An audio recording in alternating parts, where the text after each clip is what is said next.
Understanding customer psychology is very important in business. You cannot miss this thing.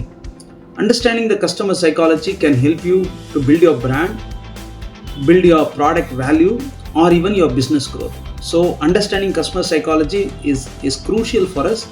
So we'll also kind of understand where are the key areas that we can improve the customer psychology or understand more about the customer psychology. Personalization is one thing that we have to follow in order to have a very strong understanding of the customer psychology. Tailor any messages that you may send through WhatsApp or SMS or email. Please ensure that you make it as a very personalized message to them, because end of the day the customer would receive that message from their point of view. It is a message to them.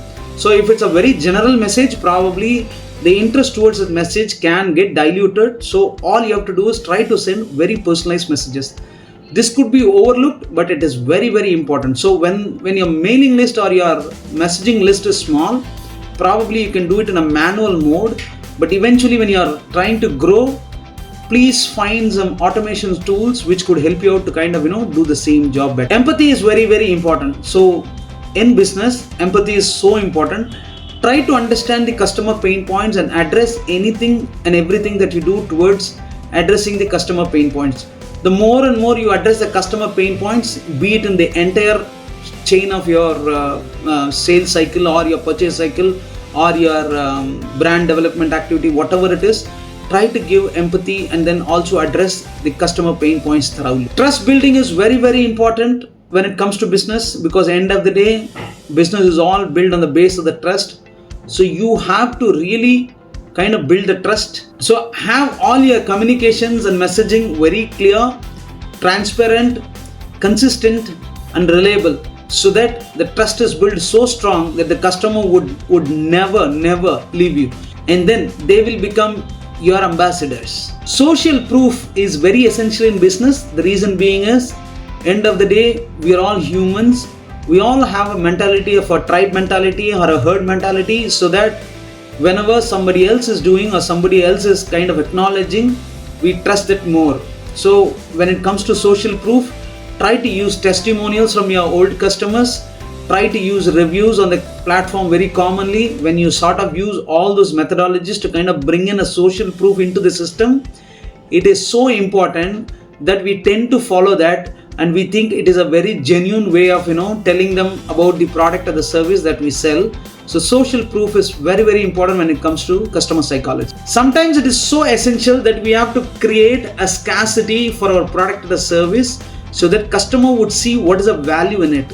So it need not be always available. So try to tend to bring some sort of scarcity into your product or service, so that the customer would think the product is in demand or the product is of a real big value. So it is also a marketing technique, but you should also think about how you could use it frequently or commonly, so that you could really kind of reap big benefits out of. Reciprocity is another method or the process where you have to really give some free samples based on your product or your service, so that customers would understand how your product would look like or would feel like. So don't think that this is more of a expense for you or a spend for you, rather think it's more on an investment side of it.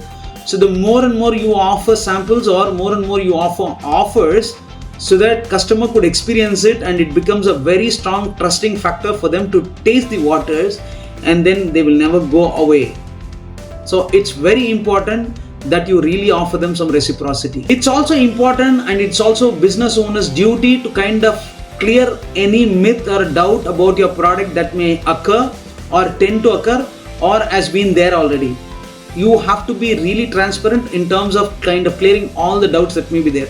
You use multiple channels to kind of address it, but it is always important that when you feel that there is some sort of doubt within the customers, you have to kind of clear those doubts. You can also use behavioral triggers to kind of ensure that your product or the service can be sold through a action taking methodology for sending them reminders or sending them notices, so that they could react to that, and also you can use those as triggers to kind of initiate a purchase. So this has been commonly used but also overlooked. So you don't overlook, but just practice this. Customer feedback is so crucial that anytime and every time you have to constantly look for customer feedback, because that is also a better way of understanding customer psychology.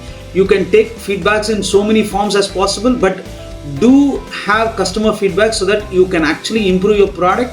At the same time, you're also building a trust that you're actually kind of communicating to the customer and also hearing to them, which is so important for them. If you could make some changes what customer has said already, that could become a big plus for you, and customer would just stand by you and they would support you forever.